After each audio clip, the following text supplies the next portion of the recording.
Hello students, तो आज हम बात करते हैं सेकेंड यूनिट की। और जो सेकेंड यूनिट है उसमें जो हमें मेज़रमेंट करना है, वो मेज़रमेंट करना है हमें टेम्परेचर का।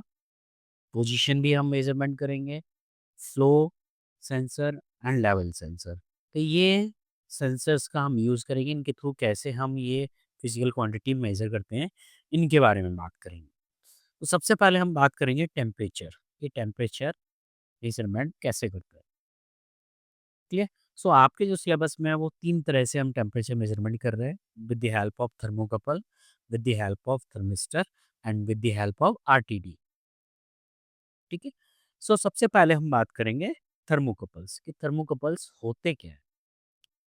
अगर मैं थर्मोकपल्स की बात करूं तो जो थर्मोकपल्स होते हैं, आप यहाँ पे देख रहे हैं, ये बेसिकली काम करते हैं हमारे सी बैक इफेक्ट, और इसी को हम बोलते हैं thermo electric effect. Thermo electric effect. अब ये होता क्या है, इसकी बात करेंगे। सो इसे जानने के लिए हम पहले बात करते हैं थर्मोकपल्स में क्या हुआ। पहले मैंने दो डिसिमिलर मेटल्स ली, तो दो मेटल ली, और दोनों क्या हैं, अलग अलग प्रॉपर्टीज की। एक मेटल मैंने ये ली, और एक मेटल मैंने यहाँ पे दूसरी मेटल ली। Clear. So let's see, this is metal 2, और ये आपकी हो गई मेटल 1। ठीक है। और यहाँ पे मैंने मेजरमेंट करने के लिए क्या लगा दिया, एक वोल्ट मीटर लगा दिया।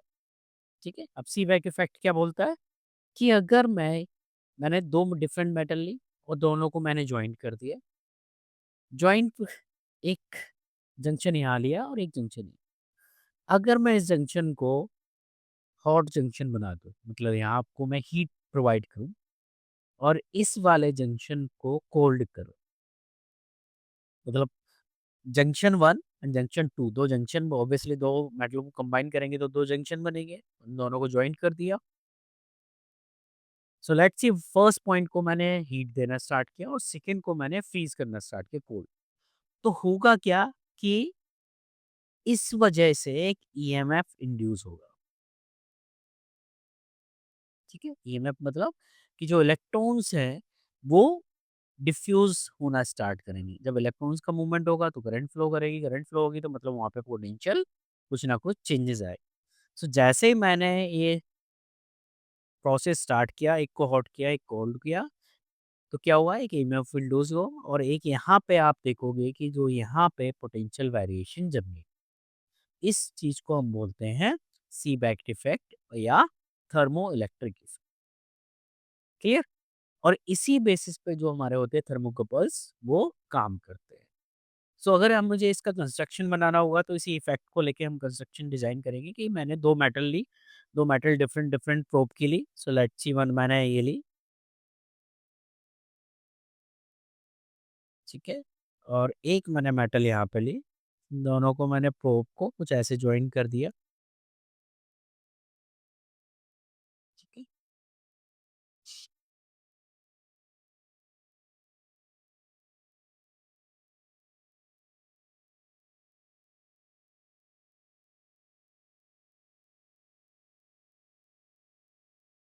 और यहाँ पे एक मैंने कंट्रोल बॉक्स बना दिया।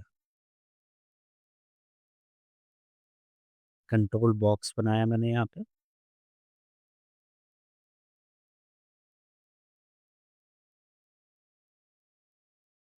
Temperature controlled box. ठीक है। और फर्दर मैंने इनको ज्वाइन कर दिया एम्पलीफिकेशन से, जो भी जनरेट हो रहा होगा उसके एम्पलीफाई करना, और यहाँ पे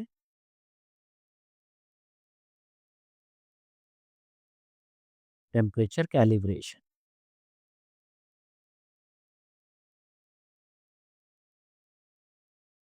क्लियर। सो ये जो हो गया, मेजरमेंट प्रोब हो गई। एमएमटी लिख रहा हूँ, नोट्स में आपको प्रॉपर मिल जाएगा। ठीक है।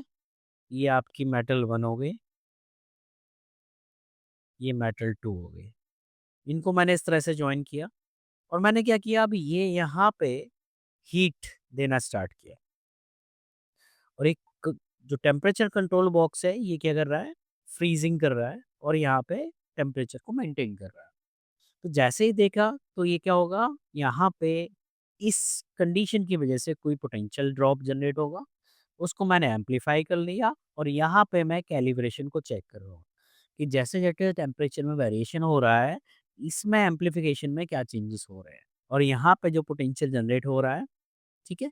ऑब्वियसली एम्प्लीफिकेशन क्यों कर रहे हैं कि जो पोटेंशियल डेवलप हो रहा है, वो कम हो रहा है, तो उसको एम्प्लीफाई करने के लिए हम एम्प्लीफिकेशन कर रहे हैं, ठीक है?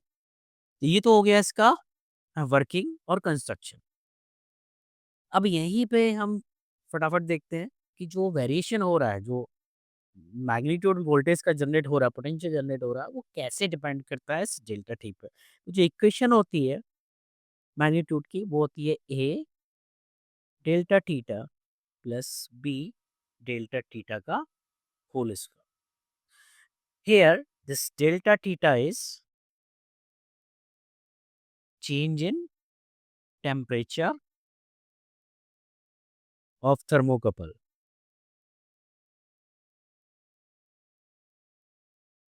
okay, between two ends. So delta Tt, A and B are constant generally, constant, and जो A की वैल्यू होती है that is from 40 to 50 microvolt and B is a multiple of 100. Generally हम यही लेते हैं, ठीक है। सो ईएमएफ अगर मैं बात करूं तो कैसे, that is directly proportional to delta theta. जितना ज़्यादा चेंज होगा उतना ज़्यादा ही जो आपका पोटेंशियल है वो जनरेट होगा, ठीक है। सो थर्मोकपल्स इस तरह से काम करते हैं।